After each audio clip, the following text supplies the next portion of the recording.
उस दिन शाम को रघु और मोहन मंगलू की दुकान पर बैठे हैं। रघु भैया, मोहन भैया, चाय पियोगे या नींबू शरबत दूं? नहीं रे मंगलू, इस गर्मी के मौसम में चाय नहीं पियेंगे, शरबत ही दे। मंगलू, मनोहर चाचा ने तुम्हें दुकान में नींबू शरबत रखने का अच्छा सुझाव दिया। हाँ, उनका कहना ही क्या है, डॉक्टर साहब ने बहुत अच्छा समझा दिया। इस गर्मी के समय में तो चाय से ज्यादा नींबू शरबत बिक रही है। तीनों लोग आपस में बातें कर ही रहे थे, तभी दुकान के पास से ही मनोहर डॉक्टर जा रहे थे। वो रहे मनोहर चाचा। मनोहर चाचा, अरे ओ मनोहर चाचा, इधर आइए, हम यहाँ हैं। आप गए कहाँ थे चाचा? पास के गांव में एक मरीज देखने गया था। आते समय हरिया के ढाबे से रोटी और सब्जी खरीद ही ली। अब रात को खाना बनाना नहीं पड़ेगा। डॉक्टर साहब, आप गांव में कितने लोगों की मदद करते हैं। ये राजू की बात ले लीजिए ना, शहर में उसका होटल बंद हो जाने के बाद अपने खर्चे से आपने उसे स्टेशन के पास एक ढाबा बनवा दिया। अब उसे ढाबे से बढ़िया घर चल रहा है उसका। मंगलून ने बिल्कुल सही बात बोली है। गांव में अस्पताल बनवाने के लिए चाचा ने क्या कुछ नहीं किया था। अरे छोड़ो ना ये सब बातें। इंसान के साथ खड़े होकर उनके लिए कुछ कर पा रहा हूं, इसके लिए मैं ईश्वर का आभारी हूं। यही तो कितनी बड़ी बात है। अच्छा छोड़ो ये सब बात। मंगलू के ढाबे की बात सुनकर एक कहानी याद आई। सुनोगे क्या? क्या बोल रहे हैं चाचा?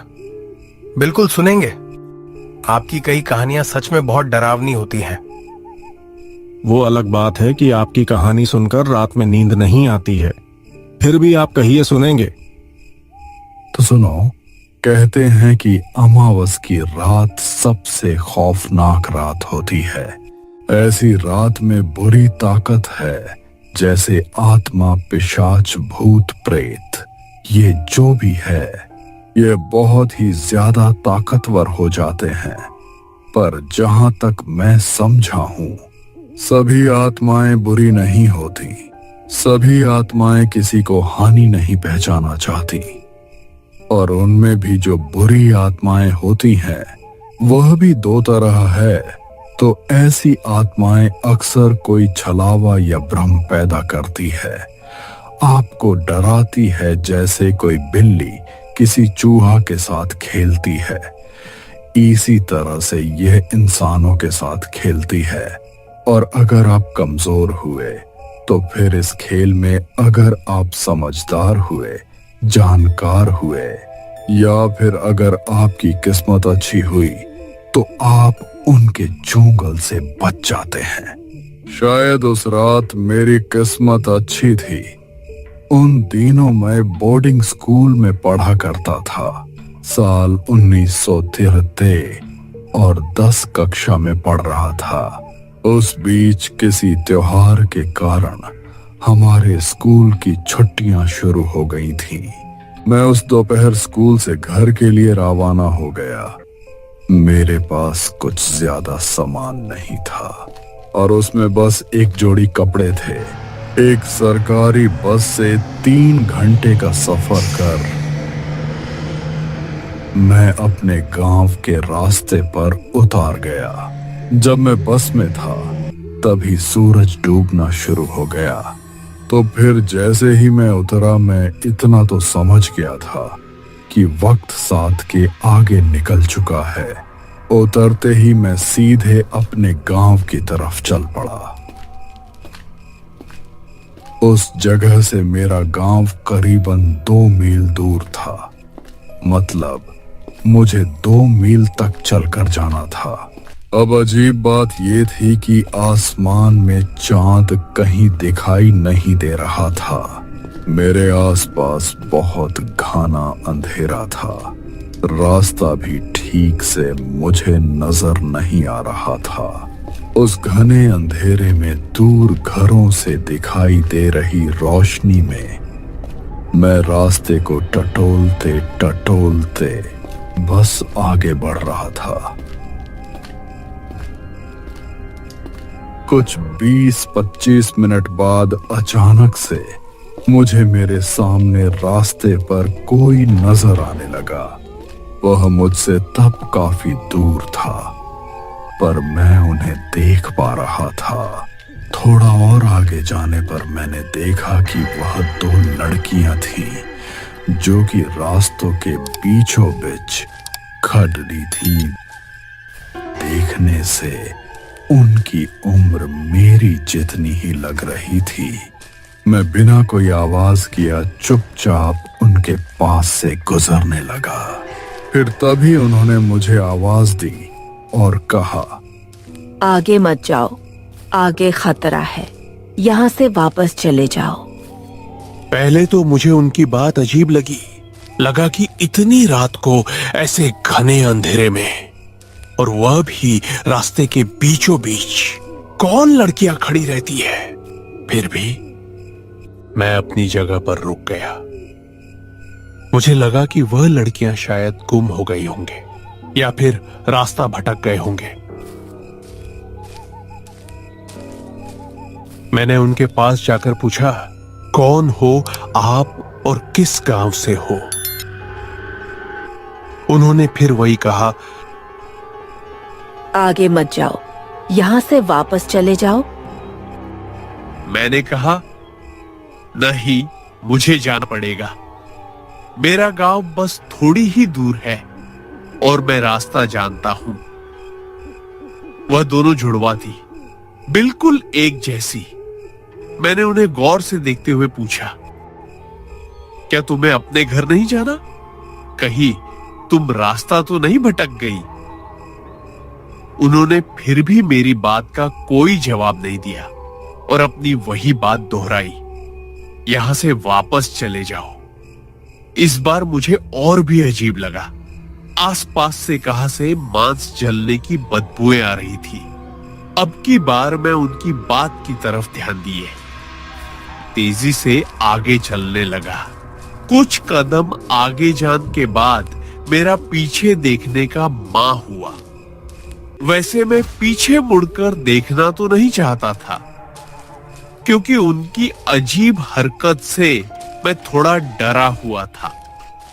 पर फिर भी मैंने नजर चुरा कर आहिस्ता से पीछे देखा, तो देखा वह दोनों लड़कियां वहां से गायब हो चुकी थी। वह देखकर मेरा दिल जोर जोर से धड़कने लगा और मैं और तेज चलने लगा।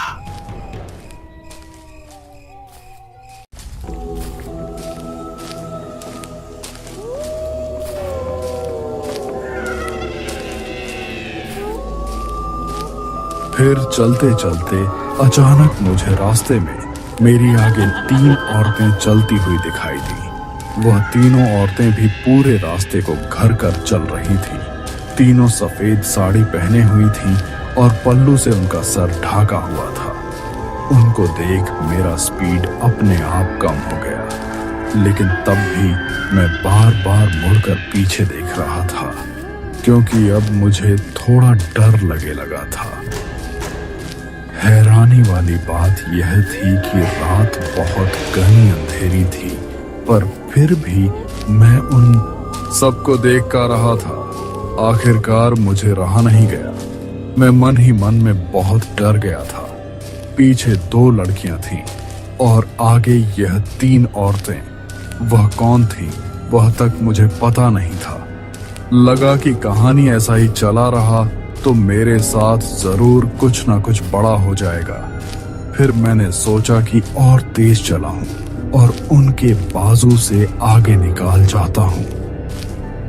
मैंने फिर एक बार पहले से भी तेज चलना शुरू किया और फिर रास्ते से हटकर उनके एक तरफ से आगे निकाल गया। जैसे ही मैं कुछ कम उनसे आगे बढ़ा, मुझे उनमें से किसी औरत की एक धीमी सी हंसी सुनाई पड़ी। मैंने सोचा, कहा वह औरतें हमारे गांव की तो नहीं, इसीलिए मैंने पीछे मुड़कर देखा। उन्हें देख मेरी जान मेरे हलक में उतर गई। उन तीनों के चेहरे ठीक जैसे थे। उनके चेहरे पर उनके आंखों तक फैलती हुई एक बड़ी सी मुस्कान थी और वह अपनी भयानक सफेद आंखों से मुझे देखकर अजीब ढंग से मुस्कुरा रही थी। वो देख मेरा शरीर सुन्न हो गया। शरीर पर हर तरफ रोंगटे खड़े हो गए। उनका वो भयानक सा चेहरा देख मैं तेजी से भागने लगा।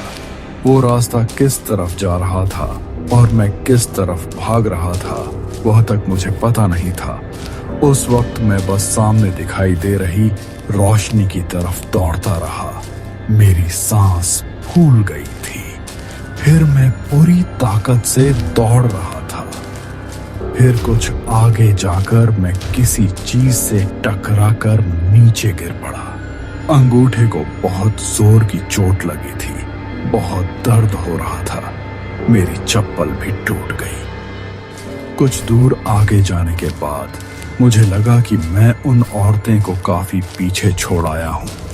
फिर भी तसल्ली के लिए मैंने अपने पीछे देखा। मेरे पीछे दूर दूर तक कोई नहीं था। मैंने अपना दर्द कम करने के लिए किसी तरह अपने पर को दबा कर रखा और फिर से सामने की तरफ उठा। सामने देख फिर एक बार मेरा दिमाग सुन्न रह गया। अब वह तीनों औरतें मेरे सामने थी और मेरे तरफ बढ़ रही थी। ठीक वही सफेद कपड़े, वही सफेद आंखें और चेहरे पर एक भयानक फैली हुई मुस्कान। उन्हें मेरी तरफ आता देख मैं फिर से उठकर दौड़ने लगा। अब मैं पहले से भी ज्यादा तेज दौड़ रहा था। आगे दूर कहीं एक आग की रोशनी दिखाई दे रही थी। लगा कि वहां कोई मदद के लिए मिल जाएगा। मैं बस दौड़ता रहा, पर कुछ दूर आगे जाने पर महसूस हुआ और कुछ दिखाई देने लगी। आगे मत जो, आगे खतरा है। उनसे कुछ कहने के लिए भी मैं अपनी हिम्मत नहीं जुटा पा रहा था। मैं इतना डरा हुआ था कि बोलने की बजाय मेरे बस होंठ थरथरा थे, आंखों से आंसू बह रहे थे, शरीर पसीने से लबालब हो चुका था और मैं फिर से पड़े पड़े डर से कर रहा था। फिर उन दोनों ने भी अपना एक हाथ आगे बढ़ाया और अपनी तरफ आने का इशारा किया। उन्होंने कहा, चलो हमारे साथ। पता नहीं था कि वह लड़कियां कौन थी, पर उनकी बातों में मुझे भरोसा होने लगा था। एक तरह का विश्वास था। मैं बिना कुछ सोच उनके पीछे दौड़ने लगा। वह लड़कियां बहुत तेज थीं। वह भाग नहीं रही थी, हवा में लहराने जा रही। काफी दूर आगे जाने के बाद वह अचानक से गायब हो गई। मैं फिर एक बार घबराकर वहीं पर रुक गया। मतलब मैं अपने गांव के पास था। मैं फिर भी भागता हुआ घर तक चला गया, पर मेरे पीछे जो भी चीज थी उसने घर तक मेरा पीछा किया था। मैं जैसे ही घर के पास पहुंच मैंने देखा कि 3 काली बिल्लियां मेरे घर के सामने घर के दरवाजे में बैठी हुई हैं। और फिर मुझे देखकर वह बहुत ही अजीब सी आवाज में रोने लगी। वो आवाज बिल्कुल वैसी थी जैसे कोई इंसान किसी के मातम पर रोता है। मेरी हालात और भी खराब हो गई। उन तीनों बिल्लियों में मुझे वो 3 चुड़ैल नजर आ रही थी। घर में किसी को आवाज देने तक की मुझ में हिम्मत नहीं थी, पर मेरी किस्मत ने एक बार फिर से मेरा साथ दिया और इस वक्त बाबा एक डंडा लेकर घर से बाहर गई और तब पिताजी का ध्यान मेरी तरफ गया। क्या हुआ तुझे? तू यहाँ क्यों रुक हुआ है? उन्होंने मुझे देखा और कहा, तू इतना क्यों कांप रहा है? क्या हुआ है तेरे साथ? जैसे ही उन्होंने मुझे ऊपर देखा मैं चक्कर खाकर नीचे गिर पड़ा। उसे वक्त मेरा शरीर ऐसे लग रहा था जैसे मुझे मिर्गी का दौरा पड़ा हो और इसके साथ मैं बेहोश हो गया।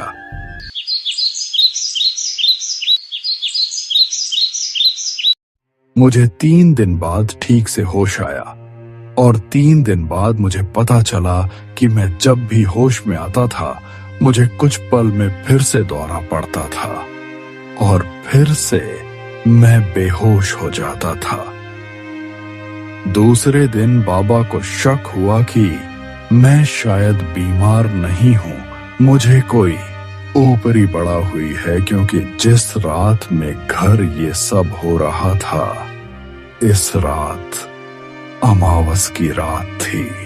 ठीक होने के बाद मैंने पिताजी को उन 2 लड़कियों की आत्मा के बारे में भी बताया, लेकिन उन्हें उन 2 आत्माओं के बारे में कुछ भी पता नहीं था और मुझे भी उनके बारे में कभी कुछ पता नहीं चला कि वह 2 लड़कियां कौन थीं और उन्होंने मेरी जान क्यों बचाई थी।